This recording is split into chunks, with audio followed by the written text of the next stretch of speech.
এই মুহূৰ্তে জানাইছো আজিৰ প্ৰথমটো খবৰ শেখ হাসিনা অবিহনে হিন্দন বিমান ঘাটিৰ পৰা উৰা মাৰিল C-130 জেটখন পুৱা 9 বজাতেই বিমান ঘাটি এৰিলে শেখ হাসিনা অহা বিমানে আৰু হাত সেনা বিষয়াক লৈ ভাৰতৰ পৰা উৰা মাৰিছে বিমানখনে হিন্দন বিমান ঘাটিত উপস্থিত হৈছে দুখনকৈ ভিআইপি গাড়ী দুখন চৰকাৰী গাড়ীৰ সম্পূৰ্ণৰূপে বুলেট প্ৰুফ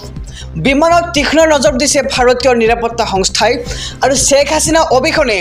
হিন্দন বিমান ঘাটিৰ পৰা উৰা মাৰিল C-130 জেটখন আৰু পুৱা 9 বজাতে বিমান ঘাটি এৰিলে শেখ হাসিনা অহা বিমানখনে এই মুহূৰ্তত জনাইছো আজিৰ দ্বিতীয় নম্বৰ খবৰটো বিধ্বস্ত বাংলাদেশ প্ৰধানমন্ত্ৰী শেখ হাসিনাৰ পলায়ন কি হ'ব এতিয়া বাংলাদেশত নিশা বাংলাদেশত হাহাকাৰ পৰিৱেশৰ সৃষ্টি হৈছিল প্ৰতিবাদকাৰী সংসদ ভৱনত সোমাই লণ্ডভণ্ড কৰিছে দেশখনৰ চৌদিশে অনিয়ন্ত্ৰিত হৈ পৰিছে পৰিস্থিতি জেলৰ পৰা পলায়ন কয়দীৰ ভাৰতত হাই এলাৰ্ট জাৰি কৰিছে ভাৰত চৰকাৰে আৰু বাংলাদেশত শীঘ্ৰে গঠন কৰা হ'ব অন্তৱৰ্তীকালীন চৰকাৰ আৰু চৰকাৰ গঠনৰ বাবে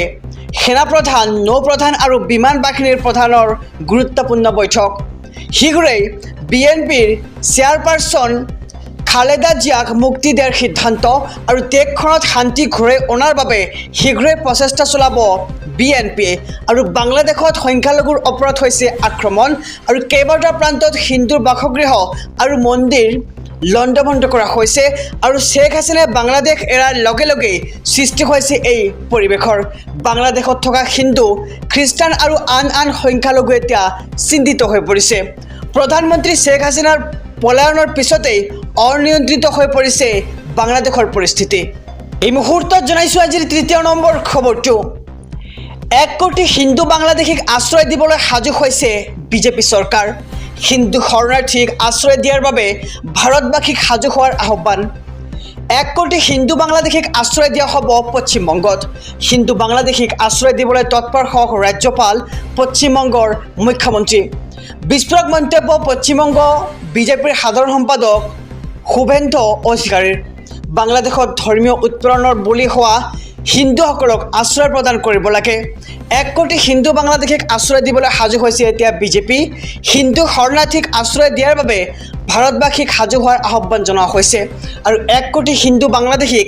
আশ্ৰয় দিয়া হ'ব এতিয়া পশ্চিমবংগত আৰু হিন্দু বাংলাদেশীক আশ্ৰয় দিবলৈ তৎপৰ হওক ৰাজ্যপাল আৰু পশ্চিমবংগৰ মুখ্যমন্ত্ৰী আৰু বিস্ফোৰক মন্তব্য কৰে পশ্চিমবংগৰ বিজেপিৰ সাধাৰণ সম্পাদক শুভেন্দু অধিকাৰী এই মুহূৰ্তত জনাইছো আজিৰ চতুৰ্থ নম্বৰ খবৰটো চৰ্চাত এতিয়া বাংলাদেশৰ ছাত্ৰ নেতা নাহিদ ইছলামৰ নেতৃত্বত বাংলাদেশত ভয়ংকৰ আন্দোলন নাহিদ ইছলামৰ লগতে চৰ্চাত আন দুই সতীৰ্থ আসিফ মহমুদ আৰু বকৰ মজুমদাৰ আৰু 32 বছৰীয়া নাহিদ ইছলাম ঢাকা বিশ্ববিদ্যালয়ৰ ছাত্ৰ নাহিদৰ নেতৃত্বত বাংলাদেশত অংশগ্ৰহণ কৰে 10,000ৰো অধিক লোকে 2018 চনত নাহিদ ইছলামে বাংলাদেশৰ শিক্ষা ব্যৱস্থা উন্নত কৰাৰ দাবীত কৰিছিল আন্দোলন আৰু অনলাইন মাধ্যমত প্ৰথমে কেম্পেইন আৰম্ভ কৰিছিল নাহিদে যি অভিযানত সমৰ্থন আগবঢ়াইছিল 1 লাখৰ অধিক লোকে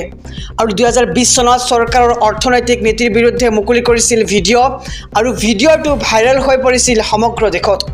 আৰু 4 আগষ্টত শেখ হাসিনা চৰকাৰৰ বিৰুদ্ধে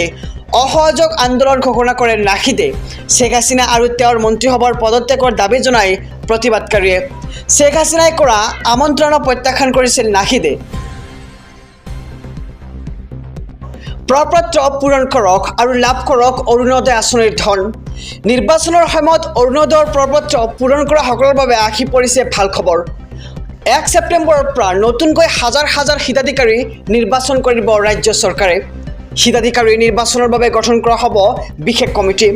অহা 1 ছেপ্টেম্বৰৰ পৰা ৰাজ্য চৰকাৰে দিব প্ৰপত্ৰ আৰু প্ৰপত্ৰ পূৰণ কৰা সকলে লাভ কৰিব অৰুণোদয় আঁচনিৰ ধন আৰু মুখ্যমন্ত্ৰী ডক্টৰ হিমন্ত বিশ্ব শৰ্মাই এই সন্দৰ্ভত কৰিছে বৃহৎ ঘোষণা নিৰ্বাচনৰ সময়ত প্ৰপত্ৰ পূৰণ কৰা সকলৰ বাবে আহি পৰিছে ভাল খবৰ 1 ছেপ্টেম্বৰৰ পৰা নতুনকৈ হাজাৰ হিতাধিকাৰীয়ে লাভ কৰিব অৰুণোদয় আঁচনিৰ ধন আৰু হিতাধিকাৰী নিৰ্বাচনৰ বাবে গঠন কৰা হ'ব বিশেষ কমিটি আৰু 1 ছেপ্টেম্বৰৰ পৰা ৰাজ্য চৰকাৰে দিব প্ৰপত্ৰ